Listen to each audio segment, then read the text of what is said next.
I woke up feeling much more rested than ever. I tilted my head up, and my eyes softened at the sight of my sleeping guardian. He looked so peaceful. I leaned forward to place a kiss on his cheek. My gesture roused him a bit, and a moment later, one of his precious eyes opened. "Do we have to wake up?" he asked cutely. I giggled slightly. Well, we could always just say to hell with this and stay in bed. Alone. Where we're naked. I said slyly, as I wiggled an eyebrow suggestively. That automatically got John's attention. He opened his other eye and regarded me with lust. He then pinned me to the bed and kissed me all over. I laughed and flipped our positions so that John was pinned to the bed. I grinned. How about you and I just walk out and go travel the world? John mocked, contemplating on my suggestion. That's a tempting offer. Though our journey will probably be cut short by phantom agents trying to kill us. I huffed in annoyance. You're such a killjoy! I pretended to be upset. It was John's turn to grin. Yeah, but that's what you love about me. You have no idea how much I love you, I thought. I sighed and grudgingly got out of the warm bed. We better get dressed, I suggested. I grabbed my pieces of clothing from the various locations. My face flushed as I found my underwear hanging on the ceiling fan. I put them on, along with the rest of my clothes. I caught John staring at me. I raised an eyebrow in question, but he merely smirked. What? I'm just enjoying the show. I flipped him the bird, which caused him to laugh. I muttered to myself about men being perverts, and waited for John to get dressed as well. Once he did, John embraced me. Be careful, Rachel. I won't be around to protect you, he said. I rested my head on his shoulder and inhaled deeply his masculine scent. I'll be fine. You'll be the one under the most danger. John grunted and placed his lips over mine. I wrapped my arms around his neck and deepened the kiss.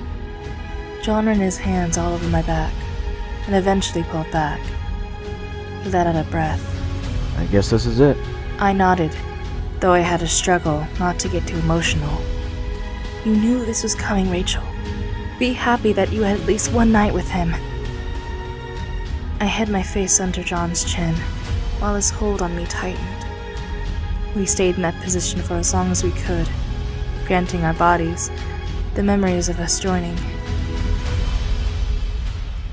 Tears prickled my vision. You will see him again, I thought reassuringly. Against my wishes, John pulled away completely and looked at me regretfully. I should get ready, he said. I nodded, unable to say anything else. John kissed me softly on my forehead. I gave him a small smile before I left. Once I was in the privacy of my room, I pressed myself roughly against the door and slid down as I covered my face with my arms.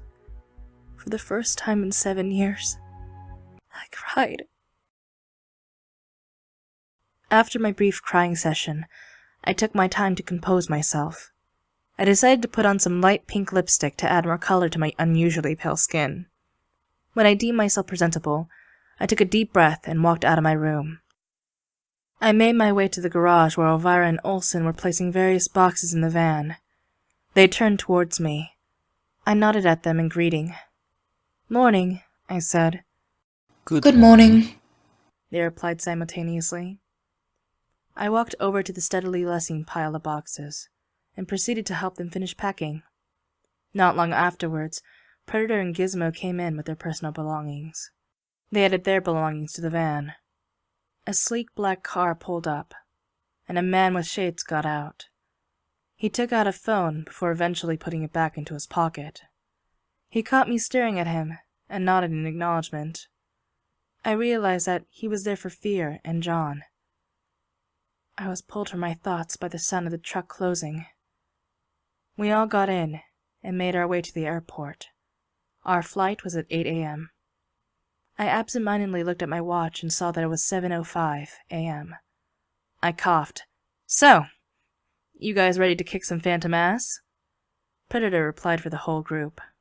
Hell yeah! No way will any phantom bastard get us! He grinned at the last remark. I leaned back into my chair, somewhat relieved of the fact that Predator seemed back to normal. Or, as normal as a crazy demolition expert could be. The drive to the airport was quiet, and within 30 minutes we arrived on the runway. We carefully loaded our expensive equipment to the plane. To distract myself, I helped out with loading by purposefully taking the heavier articles. Together we managed to load the planes in just under 15 minutes. As I looked at my watch, I noticed that we were ahead of schedule. The ground crew was extremely helpful and cleared the area of any unwanted materials. They also moved the van out of the way. The remainder of my team and I boarded the plane and sat down in various parts of the sitting area. As usual, Gizmo was busily typing away at his laptop and allowed Olsen to glance curiously at the screen. Predator sat awkwardly, as if unsure whether he should have been here or not. "You all right?" I asked. Said person glanced at me in surprise, but relaxed into his seat. "I'm fine, boss," he replied. "It's just weird because I haven't been home in 3 years. I nodded, and he turned his attention to staring at the window. "Fasten your seatbelts as we will commence takeoff," the pilot announced. I did what was instructed and leaned back into my chair. I inhaled deeply in an attempt to calm myself. Within minutes, the plane sped down the runway and was up into the air. The city of Rome steadily disappeared below us the higher we went. I exhaled hard through my nose, as I did my best not to think about my painful goodbye with John. He continued to plague my mind. I opted for taking a nap in hopes of allowing my mind to go blank. I adjusted my position in my seat, and not too long afterwards, I began to doze off.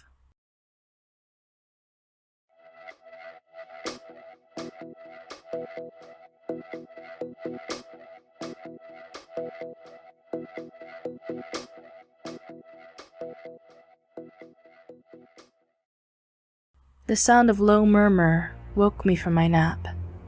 I saw the figures of Elvira, Predator, and Gizmo huddled together. I checked my watch and saw that I'd been asleep for 3 hours. I rubbed my stiff neck and stood up. I made my way to the agents, though they stiffened as I approached them. "What's going on?" I asked. "Something really weird, boss." Gizmo replied. "About 15 minutes ago, our system received a signal, and it's gone completely dark. I have no idea where it came from." I furrowed my eyebrows in worry as an unsettling feeling took place in my gut. "What could have caused this?" Gizmo shrugged. "I can't tell, boss. We're running blind, essentially." The appearance of Olsen startled me from my worries. He too looked concerned. "Agent Moore, the pilot is requesting to speak with you." I gave him a look of confusion, but did what the scout told me. I stepped out of the seating area and proceeded up the stairs to the cockpit. The door was open and exposed the many complex mechanisms within. The pilot turned around and gestured me to come in. I did so, and awkwardly sat down in the co-pilot's seat. "You wanted to see me?" I said. The pilot nodded. "Ma'am, I've received a strange signal from Seeker HQ before they went dark. He answered. Attempts to contact HQ have been useless. I even contacted other Seeker installments in the area, yet I got no answer from them either." My heart began to beat faster. "Is there any threat to us?" I asked. The pilot looked back on the screen and contemplated. "I honestly have no idea. What do you want me to do?" I leaned back into my chair and rubbed my forehead. It was worrying that Seeker HQ wasn't answering our calls. I looked back at the pilot. "Stay on the designated flight path for now, but keep on trying to contact HQ." The pilot nodded and turned back to his instruments. I got up and left the cockpit. I sighed loudly as I leaned against the wall. I closed my eyes momentarily as I willed myself to calm down and take the necessary actions. Olsen came down the stairs, a questioning look plastered on his face. "What's happening?" he asked. I glanced at him. My inner worries came to the surface. "I'm honestly not sure. Something's wrong with Secret HQ's communication. It could be a mechanical error, but I doubt it. Be prepared for anything." The scout frowned and nodded. I decided to take my leave and went back downstairs. Gizmo was still on his laptop while Elvira checked some of our equipment. "Any news on the signal?" I asked. The tech expert shook his head, still busy typing away. I can't do anything. The entire system has been shut down. He replied. My eyebrows furrowed as I bit my lip. "Just keep at it," I ordered. Damn right I will. Gizmo commented to himself. I sat down by my seat and rubbed my temples. I leaned back and exhaled sharply.